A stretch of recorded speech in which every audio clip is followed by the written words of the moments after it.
నువ్వు ఏడుస్తుంటే నిన్ను వదిలేసిన వాళ్ళు నిన్ను వదిలేశాక నీ కోసం ఏడుస్తారు అని ఎలా ఎక్స్పెక్ట్ చేస్తున్నావు?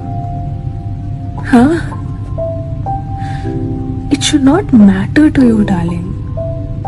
నీకది పట్టించుకోవాల్సిన విషయం కాదు. బికాస్ నిన్ను వదిలేశాక వాళ్ళు ఎంత సఫర్ అవుతారు అనేది అది వాళ్ళ కథ. నీ కథ ఏంటో చెప్పనా? ఈ బాధలోంచి నువ్వు బయటికి ఎలా వస్తావు అనేది. నీ కథ ఏంటో చెప్పనా?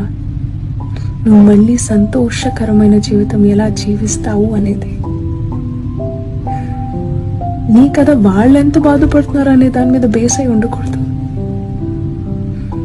నీ కథ నీ మీదే ఉండాలి. అర్థమవుతుందా?